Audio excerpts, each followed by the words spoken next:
Salut à tous, on se retrouve ce soir pour l'épisode 2534 de l'After Zap Image. On commence tout d'abord avec l'Olympique de Marseille et Puma qui dévoile le nouveau troisième maillot de l'OM pour cette nouvelle saison. C'est officiel, ça sera ça, le maillot que portera l'OM pour quelques matchs, parce que le troisième maillot est utilisé peu de fois, on va dire, lors d'une saison. Donc un maillot original avec des couleurs orange et noir, on peut dire un maillot quasiment en version Halloween pour cette équipe de l'OM.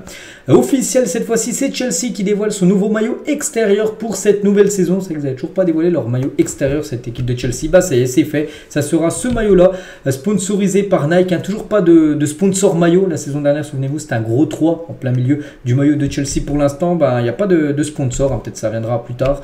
Donc voilà, ce maillot bien sûr des Blues qui est bien évidemment magnifique. Et toujours avec Chelsea, donc ils ont investi dans beaucoup de recrues, surtout dans la jeunesse au cours de la dernière année. Regardez tous les joueurs qui sont arrivés, surtout l'âge des joueurs et surtout le prix aussi des joueurs, donc je ne vais pas tous les citer, mais par exemple je prends au pif Enzo Fernandez, 132 millions, bon là c'est en dollars, pour un joueur de 22 ans, Badiachil 22 ans, 41 millions de dollars, Mudryk 22 ans pareil, Nicolas Jackson 22 ans, Petrovic, nouveau gardien 23 ans, Wesley Fofana il a 22 ans, Romeo Lavia il a 19 ans, Angelo il a 18 ans, Washington il a 18 ans également, je sais pas, Malo Gusto 20 ans, donc voilà c'est vraiment la jeunesse des joueurs pour le futur du côté de Chelsea. Et toujours avec Chelsea, c'est vrai qu'ils ont beaucoup recruté. Le problème, c'est qu'ils ont recruté beaucoup d'ailiers droits. Et avec Cole Palmer qui devrait signer officiellement aujourd'hui. Donc on a l'impression vraiment, ailier droit du côté de Chelsea, il faut vraiment être le meilleur. Parce qu'il y a une énorme concurrence. Il y a Sterling, il y a Palmer, il y a Madueke. Il y a plein d'autres joueurs qui peuvent utiliser cette position de ailier droit. Donc je pense qu'ils auraient beaucoup plus recruté comme en défense. Parce qu'en défense, il n'y a quand même que lacunes, on sait, du côté de Chelsea. On continue les gars, on va parler cette fois-ci la liste de la sélection allemande pour affronter le Japon et la France. 2 matchs amicaux, on peut dire, parce qu'ils sont déjà qualifiés. L'Allemagne pour le futur Euro, vu que c'est eux qui organisent bien sûr l'Euro 2024. Donc Japon et la France, n'oubliez pas contre la France, ça sera du côté du stade Signal Iduna Park, le stade du Borussia Dortmund. Et on peut voir tous les joueurs convoqués pour cette rencontre, pour ces deux rencontres côté Mannschaft. Et on peut voir un joueur donc côté offensif, Niklas Füllkrug, qui est l'attaquant de cette équipe allemande. Et une petite info concernant ce joueur Erwigo, donc Niklas Füllkrug, donc 30 ans, au Borussia Dortmund. L'international allemand va s'engager pour 3 ans. Donc il jouait déjà du côté de la Bundesliga, je me souviens plus il était dans quelle équipe, bref voilà, une chose qui est sûre c'est qu'il va rejoindre l'équipe de Dortmund, cet attaquant Füllkrug. On va parler de Strasbourg qui a refusé une offre de 25 millions d'euros de Wolverhampton pour Habib Diarra. Pour ceux qui ont suivi mon épisode sur ma chaîne principale à midi du Zedi, j'ai dit que Wolverhampton avait proposé ses 25 millions d'euros, on attendait la réponse de Strasbourg et Strasbourg a refusé comme 25 millions d'euros de Wolverhampton. Il souhaite conserver le jeune joueur de 19 ans. Bakayoko est à Lorient, le joueur va signer 2 ans avec le club breton. Cet ancien joueur par exemple de Chelsea où il a même joué du côté de Naples devrait signer normalement aujourd'hui avant la fin du mercato ce soir minuit. Du côté de Lorient, c'est bien sûr une énorme recrue pour les Lorientais. Concernant Donny van de Beek aussi qu'on a beaucoup annoncé du côté de Lorient, donc lui devrait ne pas rejoindre le FC Lorient. Donc un milieu devrait bien arriver, mais c'est plutôt Bakayoko que le joueur néerlandais. Et du côté de Lorient, un attaquant s'il devrait débarquer, c'est Wilson Isidore qui était pourtant pisté par l'OM là depuis quelques jours. Et il veut rejoindre Lorient. Après, est-ce que ça va se faire ou non, ça je ne sais pas, mais lui souhaite rejoindre cette équipe de Lorient. Donc lui, c'est un attaquant français qui évolue actuellement du côté du Lokomotiv Moscou.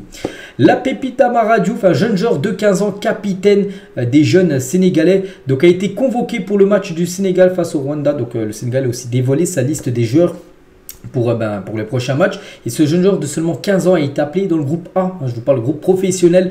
Donc même si c'est une équipe bis qui jouera, ce sera vraiment pas mal de joueurs qui jouent très peu avec l'équipe première qui joueront certainement ce match. C'est quand même phénoménal à 15 ans seulement de déjà convoquer, peut-être de disputer ses premières minutes avec l'équipe professionnelle, l'équipe A. Et si Amara Diouf joue face au Rwanda, il deviendra le joueur le plus jeune de l'histoire du football à jouer un match de sélection A du côté du Sénégal à seulement 15 ans et 3 mois.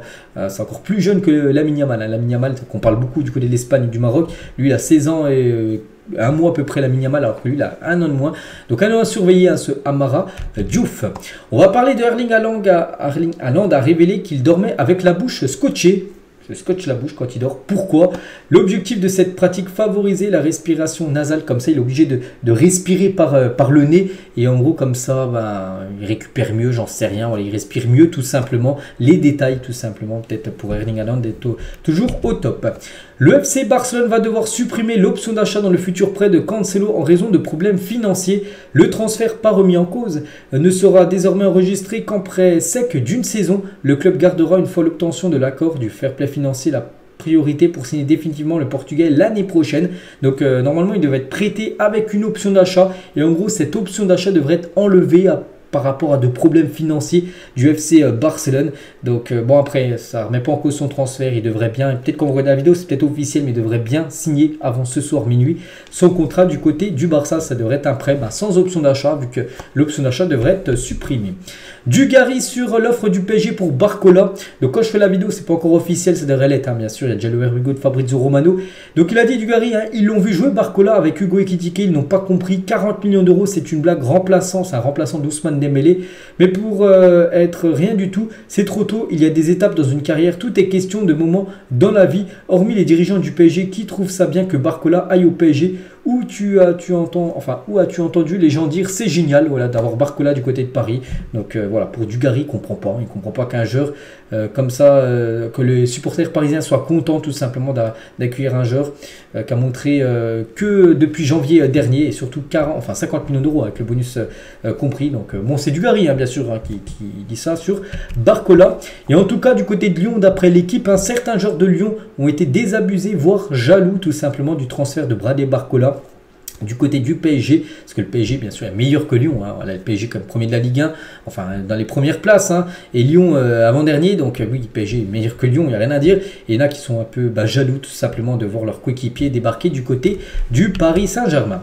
Et toujours du côté du Paris Saint-Germain, tout doit disparaître au PSG d'ici demain, c'est un article de Foot Mercato, le PSG prépare au moins minimum 6 départs, ça peut même aller plus. Et sur nous, bon, je ne vais pas tout lire parce que là ça fait comme un sacré pavé.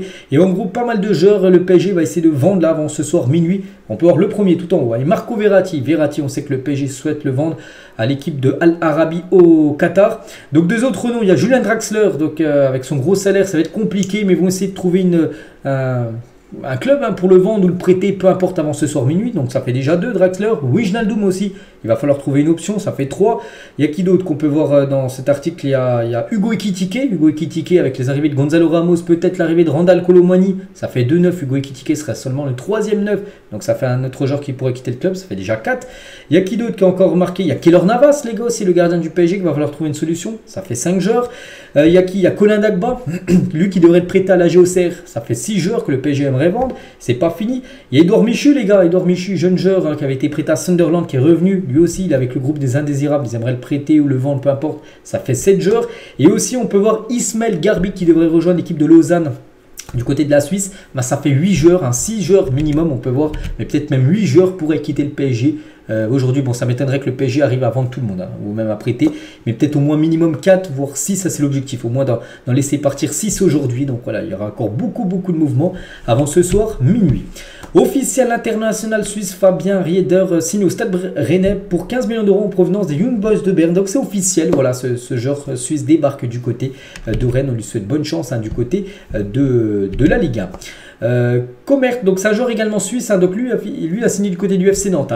Donc il affiche ses ambitions avec le FC Nantes. Il a dit: j'ai eu de très bons échanges avec le club, c'est ce qui m'a motivé à venir ici du côté de Nantes. Je sais que la dernière saison a été difficile, le but est de s'améliorer et de remporter la Coupe de France, voilà l'objectif du côté de Nantes. Gagner la Coupe de France avec Nantes, atteint comme la finale de la Coupe de France, il a même remporté, ça fait 2 années de suite qu'ils atteignent la finale de la Coupe de France, bon gagné il y a 2 ans, perdu en plus, une humiliation à 5-1 contre Toulouse la dernière fois, et là son objectif c'est de remporter de nouveau la Coupe de France avec l'équipe de Nantes cette saison.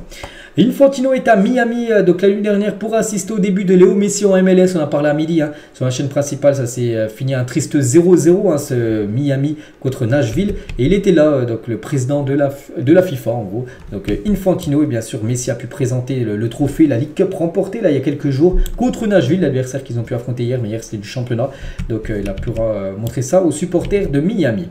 Auteur comment dire, d'une masterclass hier soir en inscrivant 2 buts face aux Rangers. Ils ont gagné 5-1 hier. L'équipe du PSV contre les Glasgow Rangers. Donc Ismaël Saberi n'a pas changé les bonnes habitudes. Il a dédicacé ses réalisations à Abdelak Nouri, cet ancien joueur du PSV ou d'Ajax, je ne sais plus, mais bon, on sait qu'il était tombé dans le coma. Et voilà, c'était son numéro 34 dans le dos. C'est pour ça qu'il a fait le chiffre 3 et 4 tout simplement, pour un petit message bien sûr par rapport à Nouri. Matheus Nunes à Manchester City, donc here we go, hein, c'est sûr, et le montant c'est 62 millions d'euros sans bonus. City avait proposé 55 il y a quelques jours, refusé, du coup ça sera bien 62 millions d'euros. Le transfert de Nunes du côté de City, ça devrait être fait là, enfin l'officialisation devrait intervenir avant minuit ce soir. Al-Ittihad serait convaincu de pouvoir réussir à convaincre Liverpool de leur vendre Mohamed Salah. Le club saoudien préparait une offre de 137,5 millions d'euros pour les convaincre. Donc bon, après Liverpool, gros coup dur, c'est que s'ils perdent Salah aujourd'hui, c'est quasiment cul pour trouver un remplaçant, parce qu'il faudra trouver son remplaçant avant ce soir minuit. Donc voilà, c'est très restreint, enfin très réduit on peut dire, hein. Donc après on ne sait jamais, on verra. N'oubliez pas que les clubs saoudiens peuvent recruter, parce que ce soir c'est fini en France, en Angleterre, en Allemagne, tout ça. Mais en Arabie Saoudite, ils peuvent recruter jusqu'au 20 septembre prochain. C'est-à-dire que Salah peut quitter, par exemple, Liverpool le 18 septembre, hein, vu qu'en Arabie Saoudite, ça sera toujours ouvert, le mercato. Kevin Endoram prend un match de suspension pour avoir dit qu'il jouait comme des tapettes. Souvenez-vous, entre guillemets, un tapette à la mi-temps de FC Metz OM. Les propos considérés comme homophobes pousseront le joueur à effectuer une action de sensibilisation à la lutte contre l'homophobie dans le football auprès d'une association. Souvenez-vous, il avait fait ça. Enfin, il avait dit ça à la mi-temps d'un match au Metz OM. Hein, bon, il y a déjà deux semaines qu'il a été joué ce match. Et il s'était excusé à la fin du match. Du coup, il est passé en commission de discipline hier. Du coup, un match de suspension. Voilà pour Kevin Endoram. Le maillot d'entraînement de la Fiorentina lors de la saison 97-98 avec Nintendo et Mario. Voilà, c'était leur maillot d'entraînement, cette équipe de la Fiorentina. Bon, il date, hein, ce maillot qui a plus de quasiment 20 ans. Donc voilà, Nintendo ou même Mario, hein, sur leur maillot. Elle était classe, bien sûr, ce maillot.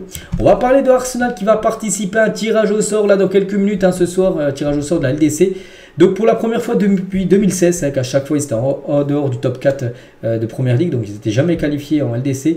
Et voici à quoi ressemblait le dernier 11 des Gunners lors du dernier match de C1, c'était il y a 7 ans, la dernière fois qu'ils avaient joué en Ligue des Champions, avec des joueurs, des anciens joueurs comme Bellerin, comme Alexis Sanchez, comme Laurent Koscielny, c'était le capitaine à l'époque, il y avait Mustafi le défenseur, il y avait Mesut Özil, ou même je sais pas, Granit Xhaka qui a quitté le club cet été, hein, pour rejoindre le Bayer Leverkusen, ou même Ospina, qui fête son anniversaire aujourd'hui, j'en ai parlé à midi.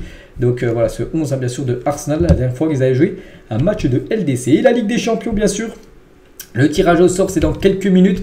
Bon, je connais pas encore les groupes, hein, bien sûr, je vais sortir une vidéo spéciale sur ma chaîne principale pour ceux qui veulent avoir un débrief complet, bien sûr, de cette LDC. Donc voilà, tout d'abord les 4 chapeaux. Et Séphérine, il a dit par rapport à ce tirage au sort de la Ligue des Champions, c'est le dernier tirage au sort de la LDC sous sa forme actuelle. Ensuite, on aura une formule qui commencera avec des mini-championnats. Certains y voient une étape vers la Super League. Ceux qui disent cela ne comprennent rien au football. C'est vrai que là, c'est une Ligue des Champions à 32 équipes. N'oubliez pas que la saison prochaine, 2024-2025, la LDC, il y aura beaucoup plus d'équipes. Je crois 48 équipes. Donc, ça fera beaucoup plus d'équipes. C'est pour ça qu'il y aura une équipe française en plus engagée en Ligue des Champions, voire 2, hein, si bien sûr l'équipe qui passe les barrages se qualifie. Donc, voilà, tout d'abord les chapeaux. Et surtout, les classements, les points UEFA de chaque équipe. On peut voir par exemple que c'est City qui a le plus de points, 143 000 points. Hein, voilà, plus tu performes, c'est sur les 5 dernières années, plus tu vas loin en Ligue des Champions, plus tu gagnes de points. Donc par exemple le Bayern en a 136 000, le Real 121 000, on peut voir là chaque équipe, le PSG 112 000, hein, c'est pas mal. Et l'équipe qu'on a le moins, c'est l'équipe de Lens, hein, dans le pot 4, ceux qui ont le moins de points, 12 232 points seulement pour l'équipe de Lens. Donc voilà, le tirage au sort, c'est dans quelques minutes, on a hâte bien sûr de savoir les groupes. Hein. Et le meilleur et le pire tirage pour le PSG par rapport au coefficient UEFA. Donc le meilleur tirage serait de prendre Arsenal, Copenhague et Antwerp par rapport à l'indice UEFA, les points UEFA, hein, ceux qui ont plus ou moins de points UEFA. Et le pire tirage, hein, serait le Real Madrid, le Shakhtar et les Young Boys de Berne. Voilà pour le PSG et pour l'équipe de Lens, les gars, le groupe le plus abordable, hein, le Feyenoord, Porto, Copenhague. C'est vrai que ça serait un groupe à la portée de Lens. Et là, le pire, hein, ce serait City, Real, AC Milan. C'est vrai que là, c'est le jour ou la nuit. Hein, vraiment, si Lens, après, ça peut être entre les deux, bien sûr, parce que là, c'est seulement des propositions.